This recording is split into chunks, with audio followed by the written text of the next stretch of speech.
कल रात में मेरा प्रोग्राम था यूपी के अंदर, लखनऊ के करीब में एक जगह राय बरेली।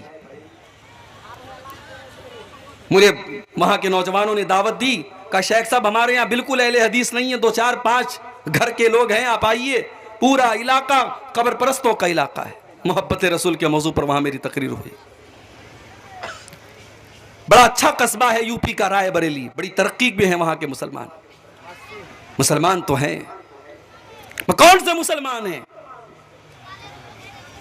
अल्लाह को छोड़ करके गैरों के दर पे सर झुकाने वाले। दीपावली का त्योहार आया, हमारे कितने मुसलमान गैर मुस्लिमों को मुबारकबाद भी दे रहे थे और बड़े बड़े बैनर लगा रहे थे। इसी बिहार में सीवान में एक जगह मैंने देखा बैनर लगा था, कोई मुसलमान दुकानदार अपने गैर मुस्लिम भाइयों को दिवाली की मुबारकबाद दे रहा था और बैनर पे लिखा था मां लक्ष्मी आप पर कृपा करे।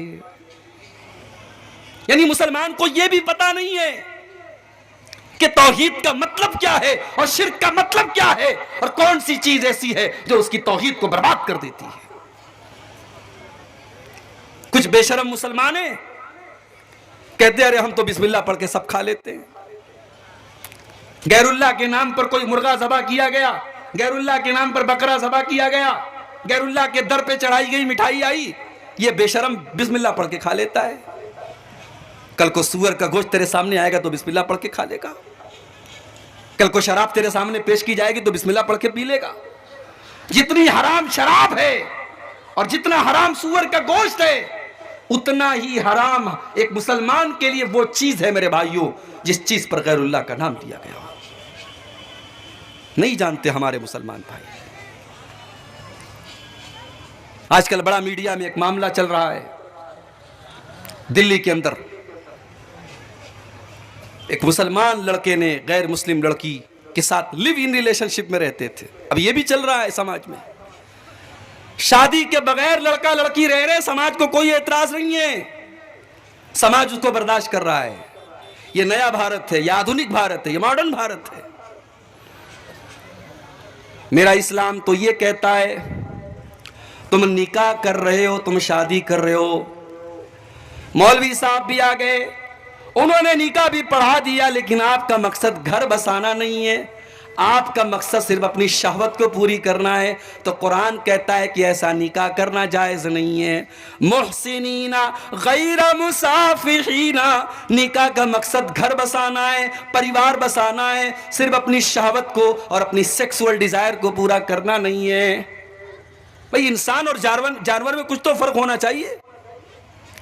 यानी इस्लाम इस बात की भी इजाजत नहीं देता कि आप निकाह करें इस मकसद के तहत कि हम सिर्फ अपनी ख्वाहिश पूरी करें। नहीं, आपको घर बसाना है, आपको बीवी का हक अदा करना है।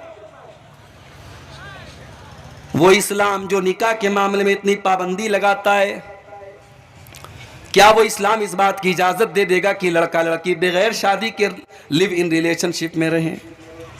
खुली हुई ज़िनाकारी है। और आफ्ताब नाम का वो लड़का श्रद्धा नाम की एक लड़की के साथ रहता था। सवाल यह नहीं है कि श्रद्धा के घर वालों को इतराज था कि नहीं था, सवाल यह है कि आफ्ताब के घर वालों को इतराज क्यों नहीं था। समाज की यह दोगली तस्वीर भी हमें खत्म करनी पड़ेगी मेरे भाई। हमने लड़कियों पर पाबंदियां लगाई, लड़कों के लिए सब माफ है।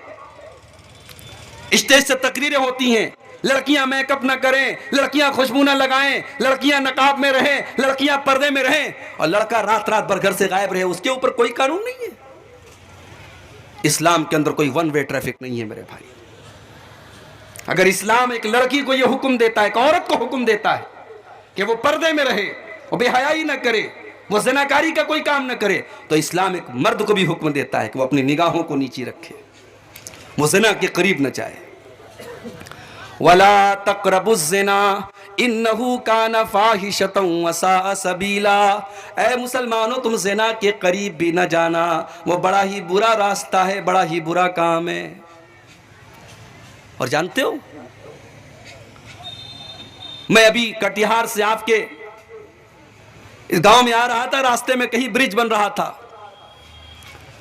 ब्रिज के ऊपर रास्ता अभी बना नहीं है, तो ब्रिज के शुरुआत में सरकार ने, गवर्नमेंट ने एक बड़ा सा बोर्ड लगा दिया जिस पर क्रॉस का निशान बना दिया कि ये रास्ता जाने का नहीं, इस पर मत जाना। इसलिए कि अगर वो निशान नहीं लगेगा, हो सकता है रात का टाइम है, ड्राइवर को पता ना हो, वो ब्रिज पर गाड़ी चला दे और आगे जाकर के एक्सीडेंट हो जाए। इस्लाम ने अगर ये कहा कि जिना का रास्ता खराब रास्ता है, तो इस्लाम ने इस रास्ते पर जगह जगह बोर्ड भी लगाए हैं मेरे भाई। घर में देवर भी रहता है, भाभी भी रहती है, इस्लाम ने ये हुक्म दिया।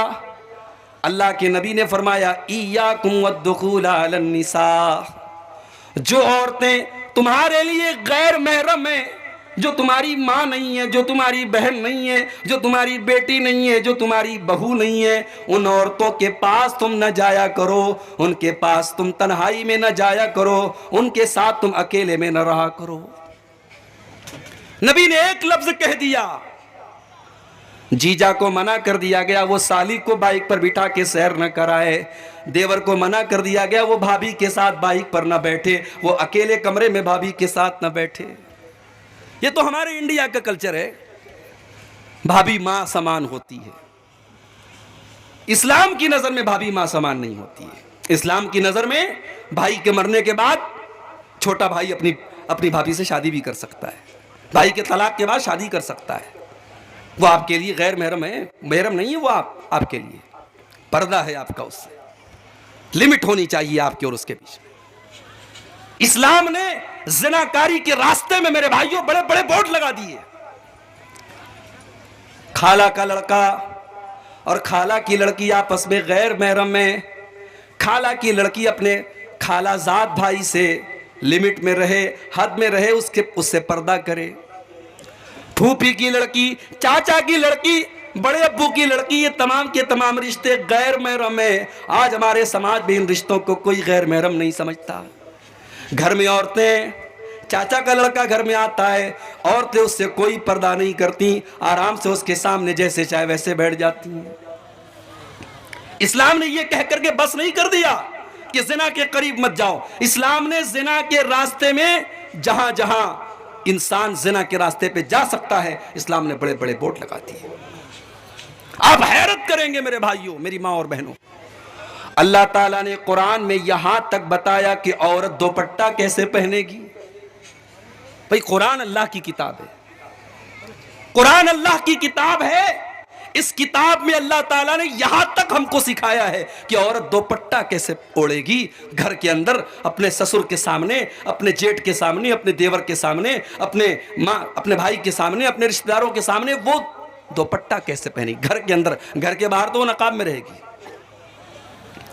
फरमाया वल यज़रिबन बिखुमुरिहिन्ना अला जुयूबिहिन्ना, ऐ मुसलमान औरतों, तुम अपने दुपट्टों को अपने सीने पर रखा करो। दुपट्टा कंधे पर रखने के लिए नहीं है, दुपट्टा गले में डालने के लिए नहीं है, अपने दुपट्टों को अपने सीने पर, अपने गरेबान पर रखो। ये नहीं कि चलो हमारा भाई तो है, हमारे ससुर है तो क्या हो गया। मुसलमान औरत का दुपट्टा उसके गरेबान पर होना चाहिए। यहां तक बताया अल्लाह ने कुरान में कि अगर एक औरत को किसी गैर महरम मर्द से अगर बात करने की जरूरत पड़ जाए तो बात कैसे करेगी। अल्लाह ने फरमाया कुरान के 22वें पारे में, फला तखज़ान बिल क़ौलि फ़यतमअल्लज़ी फ़ी क़ल्बिही मरज़ुन वक़ुल्न क़ौलन मारूफ़ा। ऐ मुसलमान औरतों, जब तुम्हें किसी गैर मर्द से बात करने की नौबत आ जाए और बात करने की ज़रूरत पड़ जाए तो तुम अपनी आवाज़ में नरमी पैदा न करो, अपनी आवाज़ में लचक न पैदा करो, तुम अपनी आवाज़ में कड़क अंदाज पैदा करो, तुम सख्ती के साथ बात करो। सामने वाले को ये न लगे ये मुझको लाइन दे रही है, सामने वाले को ये न लगे कि ये मुझे सिग्नल दे रही है। सामने वाले की उम्मीदों को तोड़ दो, तुम सख्ती से बात करो, तुम नरमी से बात न करो। आजकल ये भी चल रहा है, फेसबुक वाली दीनी बहन, लड़की ने पोस्ट डाली, कोई कुरान की आयत लिखी, लड़कों की लाइन लग गई, माशाअल्लाह सुभान अल्लाह।